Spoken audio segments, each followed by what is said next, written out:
The book that I have today with me is Bell Jar by Sylvia Plath. And before I do the review of the book, I want to talk a little about Sylvia Plath. Sylvia Plath was a poet in the last century, an American poet who lived through.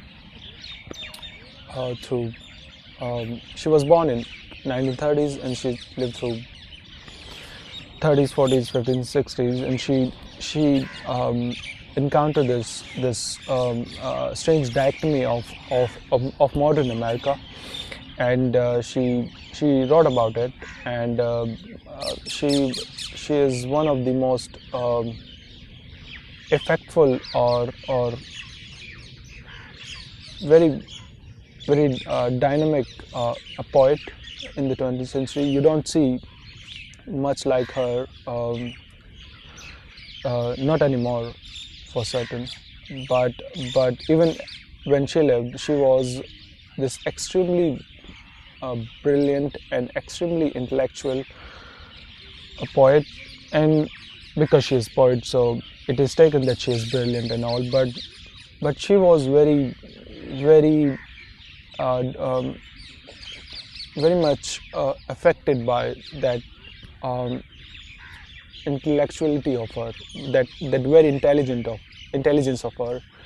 And this book, it's sort of a, you can say it's a semi-autobiography of her. I would go to a point, because she shouldn't write the protagonist in this novel is certainly someone who can relate to Sylvia Plath's life, Esther Greenwood. And this book is also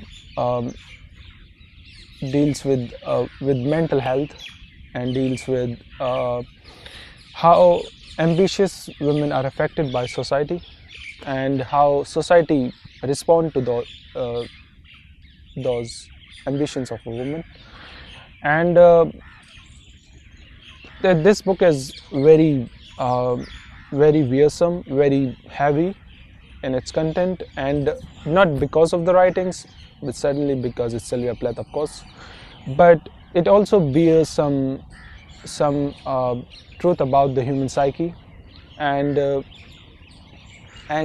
Sylvia Plath is somebody who has a burden of heightened consciousness.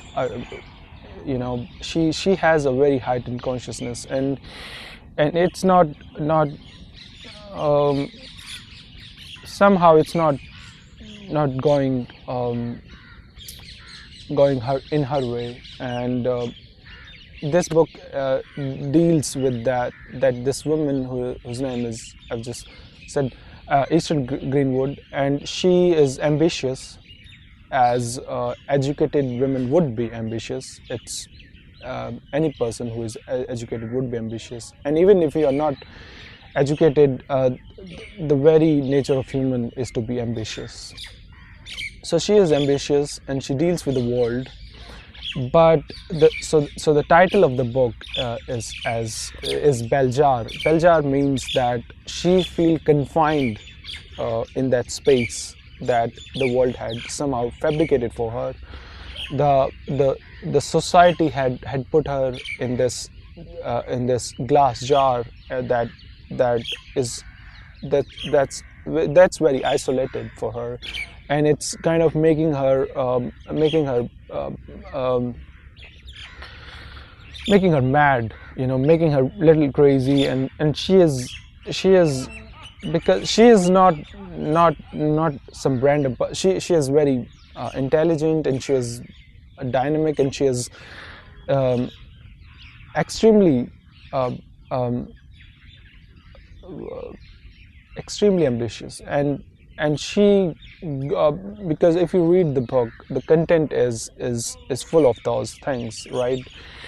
And it revolves around her psyche. Most of this novel revolves around her psyche, and how how psyche responds to the world and how the world is responding to her, not particularly to her psyche but to her, and how world is putting and imprisoning the independence of a mind. And it is more it's more prevalent in 1950s, and maybe not today. I'm not certainly an expert on that, but it was certainly felt and was there, not just felt, but was there in 1950s America. And this novel deals with that a lot.